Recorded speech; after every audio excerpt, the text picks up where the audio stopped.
everyone, this is your host for Latina Role Model, and tonight we have a friend.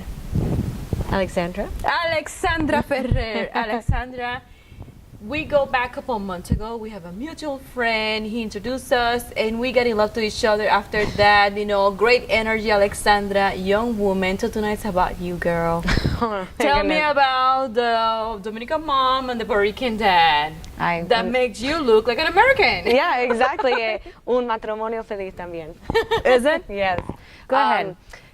My mom and my dad, so growing up, we grew up what we call H2. At New York Life, we have a specific program for Hispanic market and just making sure that we understand the needs of the Hispanic culture. So our generation is the H2 generation. And that means that we grew up with Hispanic families, with Hispanic roots, new to this country, but we grew up in America. But where were you born? I was actually born here in Orlando, one of the very, very few. The Floridians? The very few, and then 3 months later, we were on a plane to Caguas, Puerto Rico. Yeah, absolutely. So how long you stay in Puerto Rico? We went back and forth, so my family, my dad had his whole family still there. He came in high school and had me not too long after, so we were back and forth a lot to see his grandparents and my aunts and uncles. But did you have the opportunity to go to school in Puerto Rico? No, I went to school completely here in Orlando. So how was the mixture of going to Puerto Rico? And what about the Dominican Republic? Did you have the opportunity also to go there while growing up? Yeah, I did actually. There was a summer. My mom said that I was starting to behave a little too loose and good, like, you know. Fresca, yes, exactly, with an attitude. So she sent me to Dominican Republic. She said, you have to remember why you're so lucky to be in this country. So we slept in a room in that house where one room had AC, and it was the guest bedroom that I stayed in. My great-grandmother woke up every morning. There were chickens in the backyard. She grabbed the fruits. She made everything fresh right there. So I spent some time there in the Dominican Republic. So what did you learn from that experience? Because that was your goal, your mom's goal. You know, I'm so proud of my heritage. I'm so proud of what we come from and what makes us so very special in the Latino community. And just of how nice it is sometimes to remember that we get so fast-paced every single day, and family is so, so very important. And all of our stories, the stories that come from the family and the memories that you have, you'll never forget. So when you came back, you still had the attitude? No. No, I did not. So when you came back, what things you appreciated? Gosh, you know, first and foremost, air conditioning. It was, and I went in the summer, so it was hot. Of course your mama made it right. Yes, and good. And I went with my grandparents too. So I went to my first quinceañera while I was there. When you're older, you know, you go when you're younger with your family, but this was, you know, fun quinceañera, and it was completely different than what we did here in Orlando. And so when I got back, I really just appreciated we live a very, very good life here. So what things you still see in them that you're like, even though they still have this, I appreciate that, I would like to bring it back to the United States? Gosh, a lot. Just like easy, like simpler living, I would say. It was focused on what was important. I said it earlier, we get way too fast-paced, and my family always made time to slow down. And that's something I believe that they learned growing up, is you always make time to slow down and you put an effort into your family. And that's really what I wanted to bring back here, is never forgetting your roots and where you're from, and how important it is that you're surrounded every single day with the people who love you the most and who have your back.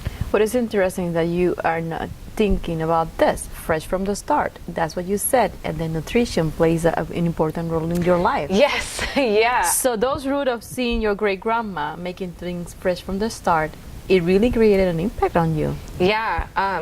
Also growing up, my grandmother, there was this like holistic doctor, and he would come to her house, and we would all, I would sit there with all of my family around the table, just eating breakfast, and the holistic doctor would come, and they would, you know, drink coffee all day and watch their novelas, and I would watch, but it was always holistic medicine. If you had a tummy ache, my grandmother gave you a little bit of lemon juice and a pinch of salt, and she took it in a shot like that, and you didn't get sick again. Tequila? Mm-hmm. No tequila. No, that was for something different. It was just a bad joke.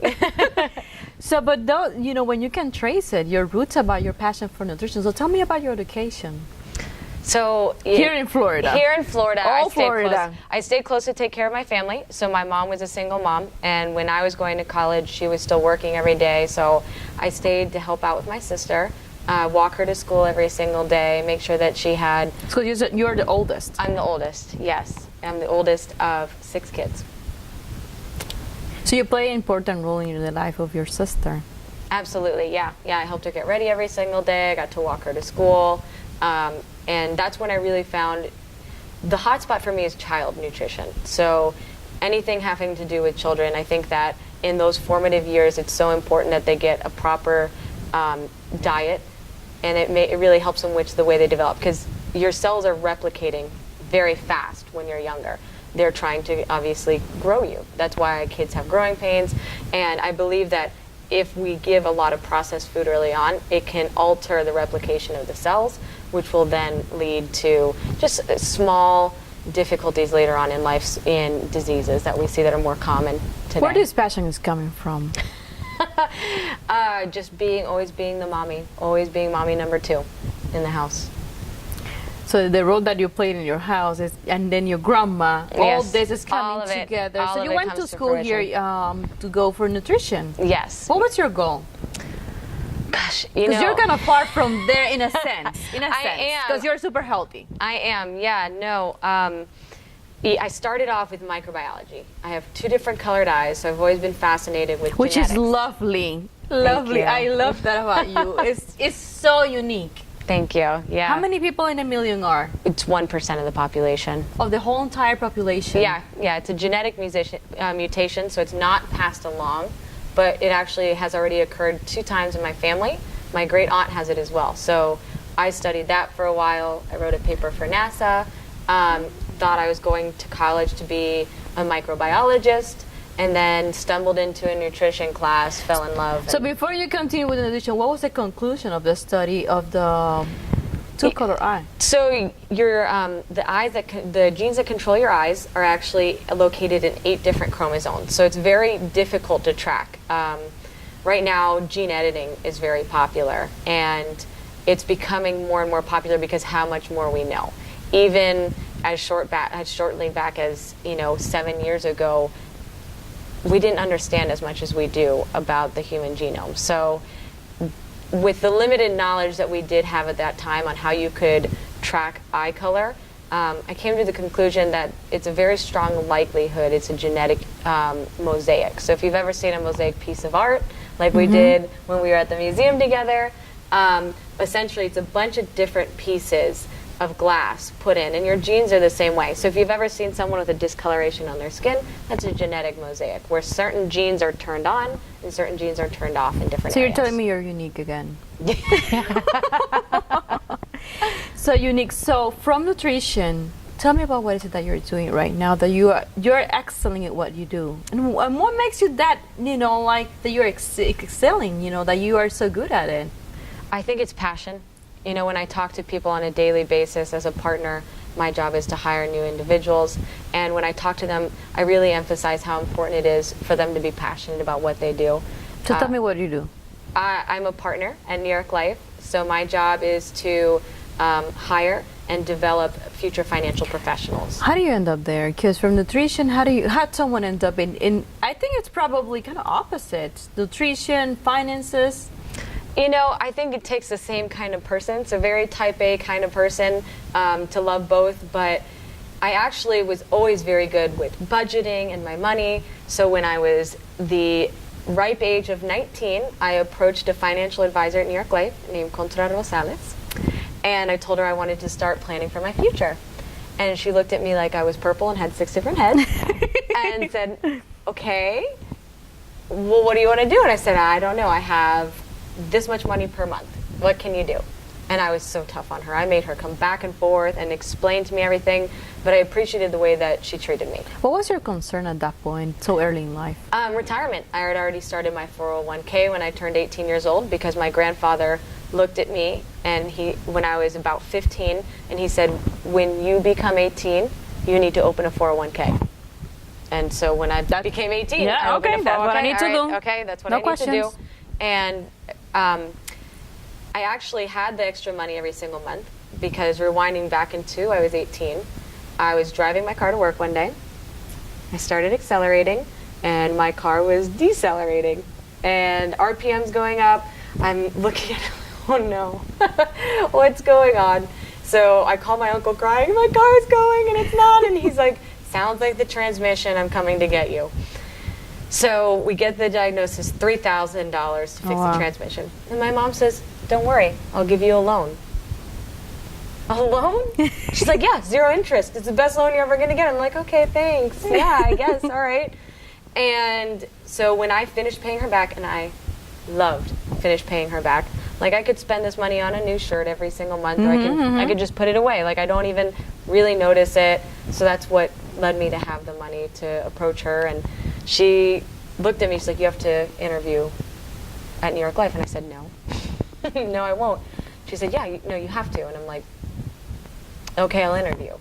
And I went in. At 19? At 19 and did the interview. They didn't want to hire me. And I think really that was one of the big reasons why I had to do it, because they said, you can't do this. They challenged you. They said, oh, okay. Well, I'm going to do this. And I called my partner. I said, do you believe in me? She said, absolutely. I said, I'll do it. So from there, fast forward, youngest council agent in the history of the company, youngest female partner in the history of the company. I've been blessed to be surrounded by fantastic people.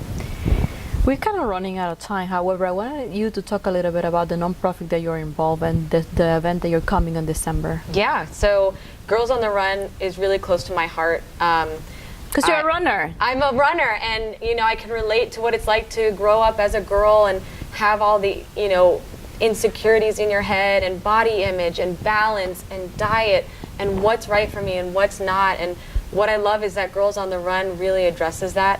They talk to girls about emotional intelligence and being empowered. We teach them strength, and I came across this program. I'm like, what better way to learn this than through running, than through meeting your achievements? And if they run, if they hop, if they skip, if they jump, we just want them to have fun and to embrace who they are.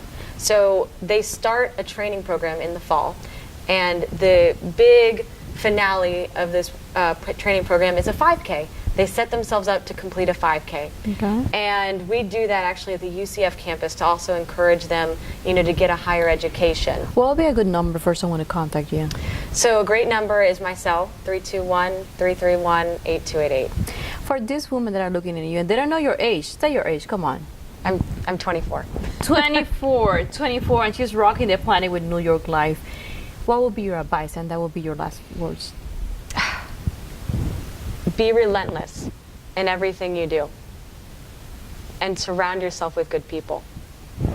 It has been a pleasure to have you. Thank you for having me. Good luck with all your goals. Thank you. I'm so proud of you. Thank you. This has been Damaris Ramos for Latina Role Models. Thank you and good night.